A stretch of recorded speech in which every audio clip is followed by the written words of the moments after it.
Yang saya dapati adalah seorang anak kecil telanjang berdiri melihat ke saya. Halo semuanya, selamat datang di Ayam Pringgolayan lagi. Ini di ruangan yang berbeda. Ya, ini di lantai atas, lantai 4 di atas warung. Seharusnya ini saya masih menceritakan soal cerita-cerita horor yang dialami oleh pelanggan. Karena kami dulu kalau malam Jumat, kalau ada orang yang cerita kemudian ngeri, kami gratisin makan. Seharusnya kami ceritain itu, cuman karena belum ditata, ya udah ini cerita saya pribadi aja yang terjadi di warung. Kalian pernah dengar cerita soal Wewe Gombel mungkin ya? Ya, Wewe Gombel. Sebenarnya saya nggak asing sih sama sosok ini. Dan ini juga memutar otak saya gitu. Dulu tahun 2010-an saudara saya itu ada yang hilang itu diculik si Miss W ini.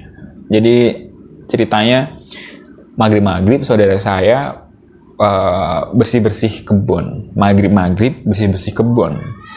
Nah, ternyata dia itu membabat rumput yang salah karena rumput itu ternyata adalah rumah dari Mr. W. Singkat cerita, ini menurut dia ya, cerita dari dia, ketika dia mau masuk rumah, ada sosok perempuan muncul dari tumpukan rumput ini, muncul tiba-tiba aja gitu. Ya, tapi tentu saja perawakannya bukan perempuan yang normal pada umumnya. Kemudian dengan sayap yang lebar gitu, kayak jubahnya lebar gitu, memeluk saudara saya. Lalu saudara saya ini seingat dia langsung terbang. Dia nggak tahu kemana arahnya, tapi dia ingat dia tuh hinggap di pohon yang mana saja gitu. Jadi dia hinggap. Kemudian dia berhenti di salah satu pohon besar, paling besar di kampung kami, namanya pohon terbesi belik namanya, karena di bawahnya ada bekas sumur tua gitu, maka dinamai terbesi belik. Nah, dia di situ lama, berhari-hari, bahkan ketika orang-orang pada mukulin panci, pada nyariin dia itu, dia nggak bisa ngomong, saya di sini gitu, nggak bisa.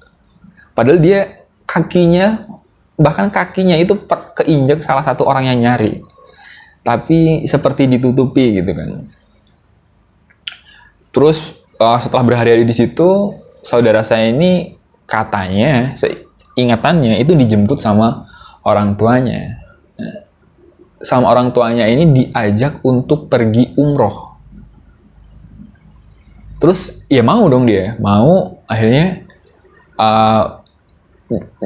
di kantongnya sebelum dia terbang itu memang ada uang Rp15.000. Ada Rp15.000. Kemudian dia itu jalan, kemudian naik bus. Dia merasa naik kapal air untuk pergi umroh ini bersama orang tuanya. Kemudian dia hilang ingatan, cuman sampai situ aja ceritanya. Sekitar 2 minggu setelah dia hilang, tiba-tiba ada orang yang dulu adalah orang kampung di kampungku, kemudian pindah ke kota, ke kabupaten, itu menemukan saudara saya ini tergeletak di parit gitu. Orang-orang pada ngumpul, ini apakah orang tabrak lari kemudian sampai jatuh ke parit atau gimana gitu kan. Akhirnya semuanya nonton, termasuk mantan tetangga satu kampung. Dia ngelihat, dia ingat lah, ini kan orang kampungku dulu ini gitu. Di tepok-tepok, diajak ngomong, saudaraku udah gitu, udah nggak bisa ngomong. Ya udah, akhirnya diantrin pulang ke kampung, dan itu ketemu. Jaraknya sekitar 60 km dari rumah. Setelah uniknya itu dicek dicek itu di kantongnya itu uangnya itu tinggal 7.000 rupiah. Yang mana 7.000 rupiah itu kan berarti kalau dia awalnya bawa 15.000 berarti kepake 8.000. Dan memang tiket bus dari desaku itu, dari jalan yang keluar desa kemudian sampai ke kota yang tadi, ke tempat dia tergelimpang di parit itu memang 4.000-an. Jadi dia memang digunakan untuk 2 orang sama orang tuanya. Saya nggak paham ya, ini yang dimaksud orang tuanya itu adalah bapaknya atau ibunya gitu. Tapi yang jelas 2 orang dan itu buat bayar. Uniknya itu. Nah, tapi itu pengalaman dulu. Pengalaman yang ada di warung ini beda, Pak. Jadi saya buka warung ayam pringgolean ini letaknya ada di daerah Sleman ya, di Yogyakarta. Saya nyewa sebuah ruko. Saya sewa rukonya, kemudian di atas tuh ada 2 kamar aku sewa juga. Bangunan ruko ini terpisah dengan bangunan kontrakan di belakangnya. Karena pemilik ini punya kontrakan, punya kos-kosan gitu. Nah, uniknya terpisah itu cuman sekitar jarak 1 meter. Jadi ini dinding kontrakan, kemudian di depannya itu ada dinding warung. Nah, ada celah 1 meter ini memang gelap memanjang di sana dan memang jalan buntu. Jadi ya cuman jadi buangan sampah gitu kan. Udah aku bersihin tapi ya tetap anak-anak yang ngontrak itu tetap buang ke situ karena dari jendela dikeluarin di situ gitu. Suatu malam waktu saya mau tutupan warung, kalau tutupan itu saya jam 2:30 lah. Saya tuh mendengar ada anak yang minta tolong dari situ. Kupikir kan kucing ya. Karena di situ memang biasanya kucing itu kalau habis minta makan gitu, makan tulang ayam di warung, dia masuk ke situ, habis itu keluar lagi gitu. Pikir kucing, ada suara, tapi memang suaranya tolong gitu. Kemudian sambil seperti orang-orang meraung kayak kucing berantem lah gitu. Awalnya saya biarin, saya diemin. Kemudian saya tengok karena masih ada yang kayak suara saya tolong gitu. Tapi gimana ya? Tolongnya itu seperti kalau di dalam air. Jadi tolong gitu. Tolong dulu. Susah juga emang diomongin ya. Tapi yang jelas bikin orang paranoid. Itu tadi minta tolong nggak sih gitu. Tapi nggak jelas juga. Akhirnya saya deketin di celah itu. Kemudian yang saya dapati adalah seorang anak kecil telanjang berdiri melihat ke saya. Dia itu ngeri banget, tapi saya tahu dia nggak bermaksud untuk menakut-nakuti saya karena dia ngelihat sambil memelas gitu, seperti saya gimana ya mas gitu. Terus kan saya liatin terus ya, saya liatin terus. Tiba-tiba di belakangnya itu ada tangan yang begini, tapi banyak banget, gitu kan. Terus saya liatin bener-bener. Jadi 1 meter ke belakang gitu, tangan tuh pada gini, banyak tangan. Saya liatin, kemudian mukanya pada muncul semua. Semua ya teriak tolong gitu. Saya yakin itu bukan manusia, seperti kejadian-kejadian biasanya di warung gitu. Tapi maksudnya ini apa kok begini? Saya kalau cerita biasanya takut, tapi kalau menghadapi langsung ya udah gimana, orang udah menghadapi kan. Atau mungkin kayaknya malah mematung sih waktu itu saya. Tapi yang jelas saya diem aja terus ngeliatin. Ini apa?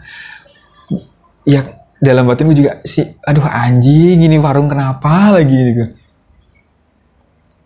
Tiba-tiba ada laki-laki bilang, Mas makan gitu dari luar.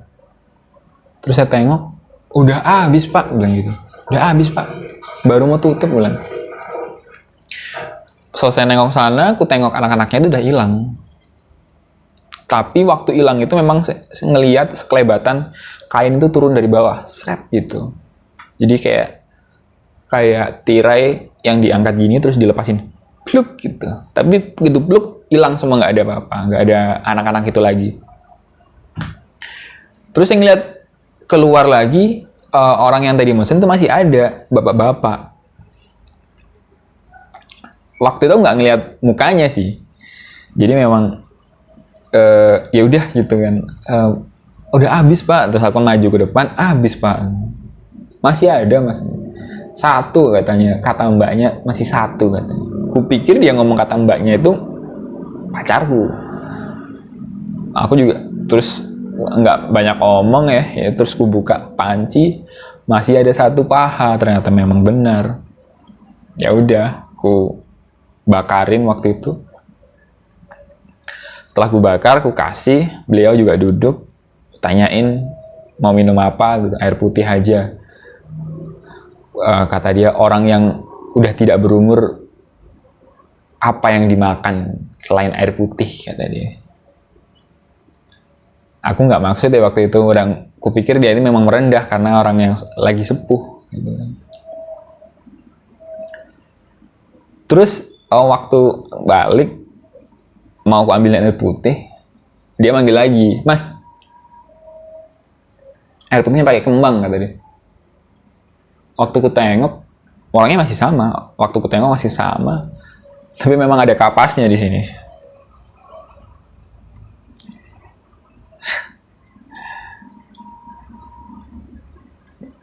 Langsung paham aku juga bahwa mungkin beliau ini mengalihkan pandangan saya dengan baik hati, mengalihkan pandangan saya supaya nggak ngelihat apa yang turun dan menutupi gitu ya.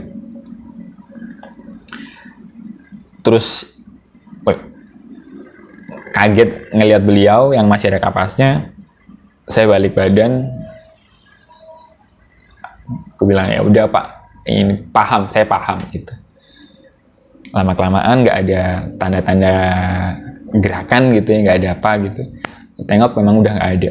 Dan yang kutaruh di piring itu bukan ayam, itu tanah. Memang setauku udah habis, dan di piring yang aku sajikan itu tanah. Tapi padahal udah ku masak, ku bakar loh, ku bakar. Jadi kayaknya tanah berkecap udah. Gitu. Terus ya udah, aku tutup warung, aku naik ke atas, aku tanya sama si Bulan, di celah antara warung sama kontrakan belakang itu sebenarnya ada apa gitu. Nah, dia mulai cerita.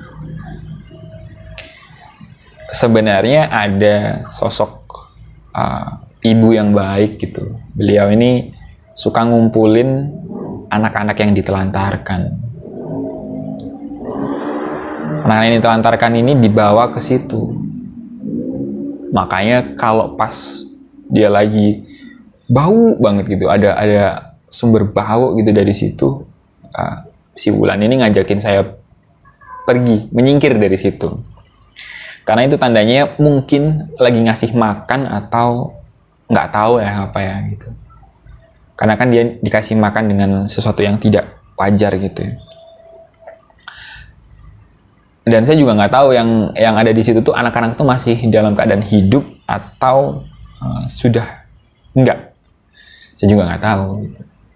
Yang jelas memang sebenarnya sosok itu baik, kata Bulan, cuman memang tidak pas untuk orang-orang biasa seperti saya. Gitu.